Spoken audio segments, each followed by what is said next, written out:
할렐루야. 이 시간은 요즘 급증하는 자살 그리고 공황장애, 이 정신질환 문제에 대한 이 원인과 대책에 대해서 좀 이렇게 말씀을 드리고 싶습니다.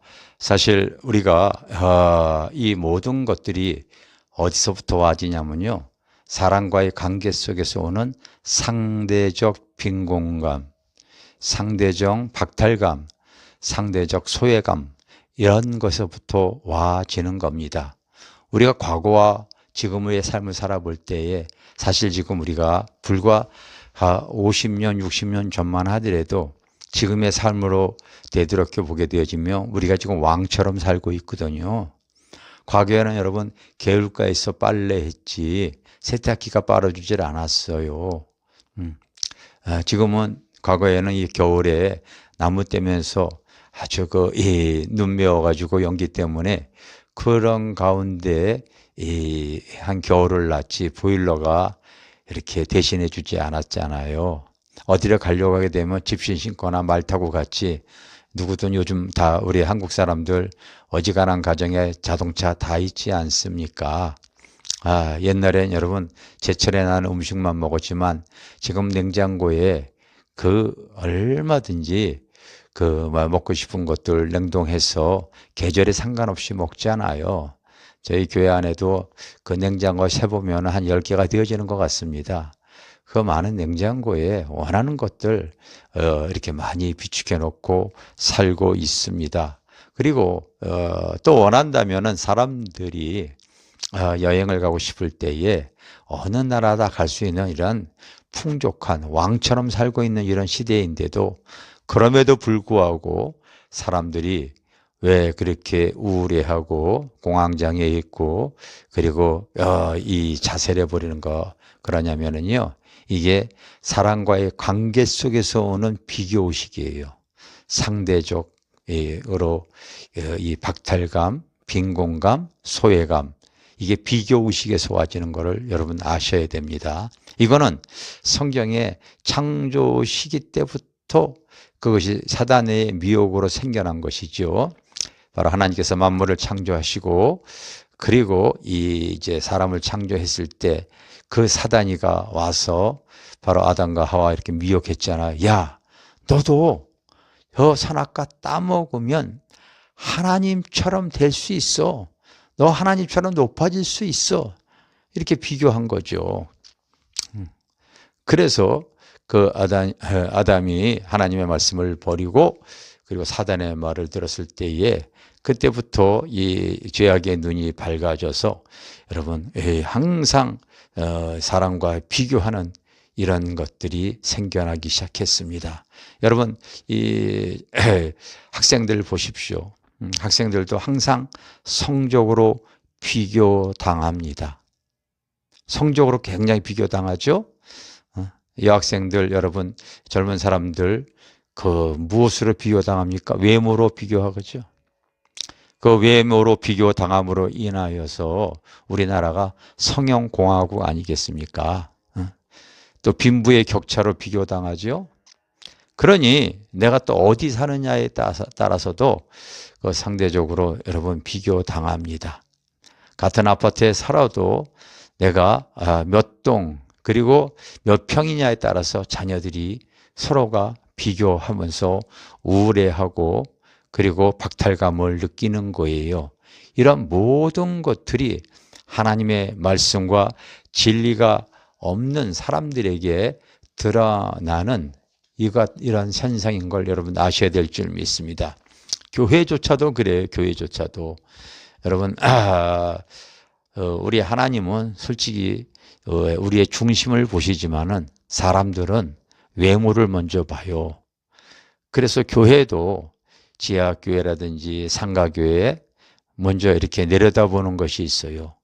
그러나 아름답게 잘 지어진 교회는요, 또 저 교회는 하나님의 은혜가 있어서 성령의 더 은혜가 있어서 하나님의 그 축복을 받아서 이렇게 사람들이 비교해서 바라본다는 거죠.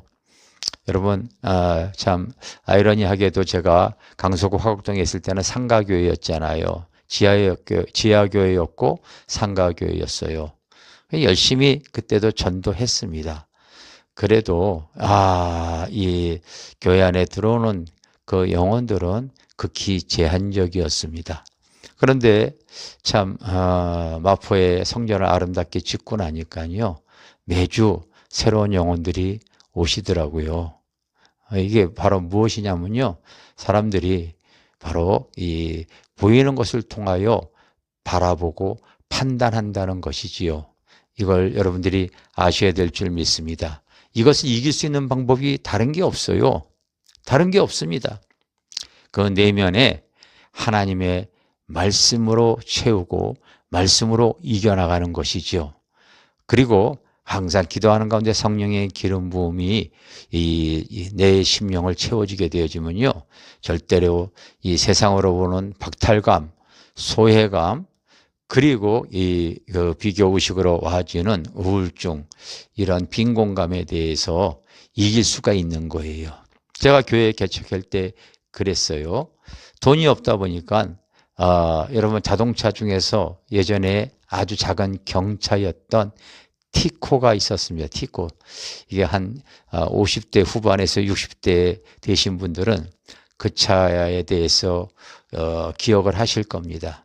제가 그것도 그 차를 자그마치 중고 시장에 가가지고 80만 원에 사가지고 6년을 타고 다녔습니다.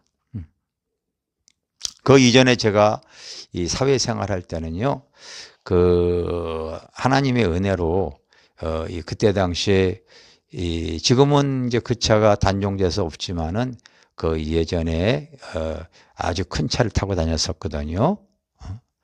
그런데 목회하다 보니까 하나님께 돈이 없다 보니까 티코 다녔어요. 그리고 나서 이제 한 성도가 그 교회에 나와서 치유를 받고 나서 저에게 차를 바꿔줬는데 그게 바로 아반떼였습니다. 내가 티코 다녀도 기쁘고 행복했어요.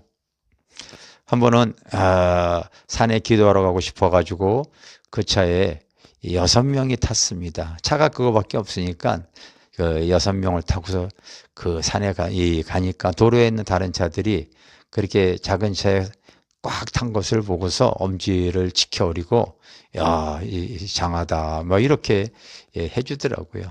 그 부끄러운지도 모르고 감사함으로 막 탄 거예요. 그런데 이제 아반떼도 타고 나니까 그 얼마나 또 행복했는지 모릅니다. 부흥회 다닐 때 그 차가 작아가지고 소나타로 바꿨어요. 근데 이 소나타가 점팔이었거든요. 이 점팔이 바로 뭐냐면 바로 이 차의 크기에 보다 이 엔진 용량이 작은 거예요. 그래서 고속도로를 달릴 때 보면은 막 내가 뛰어가는 것 같아요. 얼마나 피곤한지 모릅니다. 그래도 하나님의 은혜로 감사하고 이렇게 타고 다녔는데 너무 피곤해서 그 차를 한 5, 6년 타다가 성도가 차를 바꿔줬어요. 그랜저로 바꿔줬는데 그 차를 타니까요 피곤하지 않더라고요. 그래서 그 차를 한 10몇 년 타고 다니고 있었는데 그 차는 지금도 가지고 있습니다. 그런데 또 2년, 3년 전에 누가 또 이 차, 제네시스 차를 교회에 기증을 해서 때로는 또 좋은 차를 몰고 다니기도 합니다. 그런데 제가 작은 차를 타고 다녀도 내가 불행했다고 난 여긴 적이 없어요. 그때는 그때 나름대로 하나님 주신 은혜로 고맙고 감사하고 다녔어요.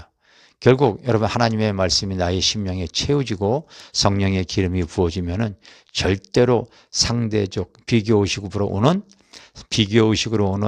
상대적 박탈감, 빈곤감, 그리고 소외감 이길 수 있을 줄 믿습니다.